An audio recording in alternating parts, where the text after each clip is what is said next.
पापड़ बनाते वक्त क्या आपके साथ भी ये प्रॉब्लम होती है कि आपके पापड़ फट जाते हैं और सूखने के बाद बिखर जाते हैं? तो बस पूरी वीडियो को ध्यान से देखिएगा। एक एक स्टेप बहुत इम्पोर्टेंट है। आपके पापड़ एकदम परफेक्ट बनेंगे, इस बात की मैं गारंटी देती हूँ। बनाना इतना आसान है ना कि अगर आपने पूरा वीडियो देख लिया तो फटाफट आप बनाने के लिए लग जाएंगे। इनको बनाने में ना तो बहुत ज़्यादा समय लगता और ना ही ज़्यादा मेहनत। ये देखिए कितने कुरकुरे और कितने क्रंची बने हैं, बिल्कुल मुंह में घुल जाने वाले। तो चलिए रेसिपी शुरू करते हैं। पापड़ बनाने के लिए हम यहाँ 1 कटोरी चावल लेंगे। अब हम यहाँ एक भारी तले का बर्तन लेंगे। हमने यहाँ एक कढ़ाई ली है। आप इसकी जगह कोई और भी बर्तन ले सकते हैं, लेकिन उसकी जो तली हो वह मोटी होनी चाहिए। अगर आपने भारी तले का बर्तन नहीं लिया तो जो भी मिक्सचर आप बनाएंगे वो नीचे जाकर तली में जम जाएगा। अब हम इसमें 2 कटोरी पानी डालेंगे। कटोरी की जगह आप कप भी ले सकते हैं। अब हम इनको अच्छे से मिक्स करेंगे ताकि इसमें लम्स ना पड़ने पाए। वैसे तो इसमें बहुत ज़्यादा पानी की ज़रूरत पड़ती है, क्योंकि अगर आपने कम पानी डाला तो पापड़ के फटने का डर रहता है।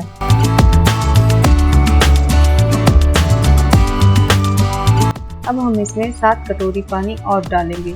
कुल मिलाकर हमने इसमें 9 कटोरी पानी डाला है। हम इन सबको अच्छे से मिक्स कर लेंगे, क्योंकि जो चावल का आटा होता है ना वो बहुत जल्दी तली में बैठ जाता है। तो इस तरह से तली से लेकर मिक्स करिएगा और बिल्कुल दूध जैसा बैटर रेडी हो जाएगा। कढ़ाई को हम गैस पर रखेंगे और गैस को ऑन करेंगे। इस स्टेज पर गैस का फ्लेम एकदम हाई होना चाहिए। इसको लगातार चलाते हुए पकाना है जब तक ये गर्म ना हो जाए। धीरे धीरे हमारा मिक्सचर गाढ़ा हो रहा है। आगे वीडियो में मैं आपको ये भी बताने वाली हूँ कि किस स्टेज तक आपको इसको पकाना है, जिससे आपका पापड़ बिल्कुल परफेक्ट बनकर तैयार होगा। ये देखिए हमारा मिक्सचर गाढ़ा हो गया। अब हम इसी स्टेज पर 1 चम्मच नमक डालेंगे।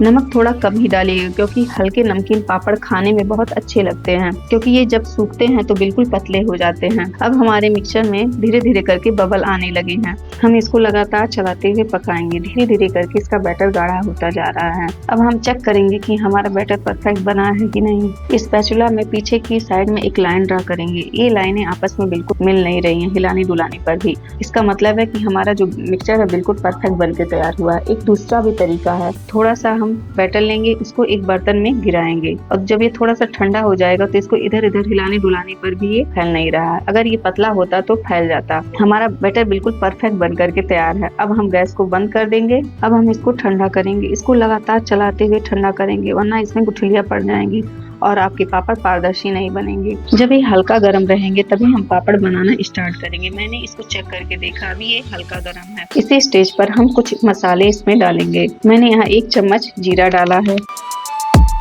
और 1 चम्मच रेड चिली फ्लेक्स डाला है। आप और भी मसाले इसमें डाल सकते हैं। एक बात का ध्यान रखिएगा कि पकाते वक्त कभी भी आप इन सभी चीजों को मत डालिएगा, नहीं तो आपके पापड़ का कलर बिल्कुल चेंज हो जाएगा। इन सबको हम अच्छे से मिक्स कर लेंगे। अब पापड़ बनाने की तैयारी करते हैं।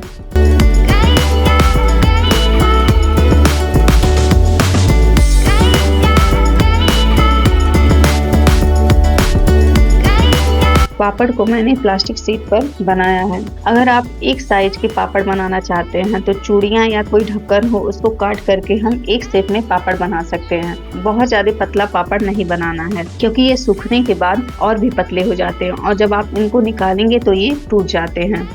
इस तरह से हम सारे पापड़ को बना लेंगे। अगर आप इस तरह से किसी चूड़ी या फिर इस तरह से गोल शेप के किसी प्लास्टिक के ढक्कन का यूज करेंगे तो आपका जो पापड़ है बिल्कुल परफेक्ट बन करके तैयार होगा और बिल्कुल एक ही शेप में रहेगा और देखने में भी ये बहुत अच्छा लगेगा। अगर आपके यहाँ धूप आती है तो धूप में या पंखे के नीचे या बालकनी में भी इसको सुखा सकते हैं।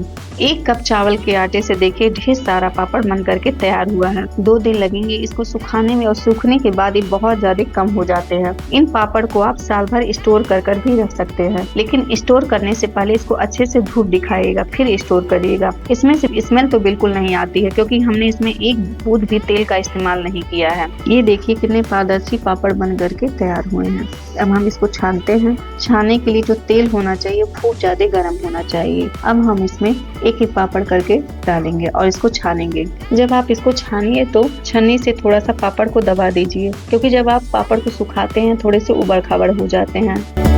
ये देखिए कितना कुरकुरा पापड़ बन करके तैयार हुआ है। इसी तरह से हम और भी पापड़ छान लेंगे।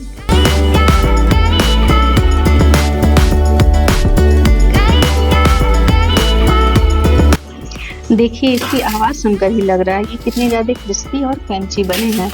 अगर आपको ये रेसिपी पसंद आई हो तो प्लीज़ वीडियो को लाइक करें और साथ ही मेरी ऐसी रेसिपी को देखने के लिए चैनल को सब्सक्राइब ज़रूर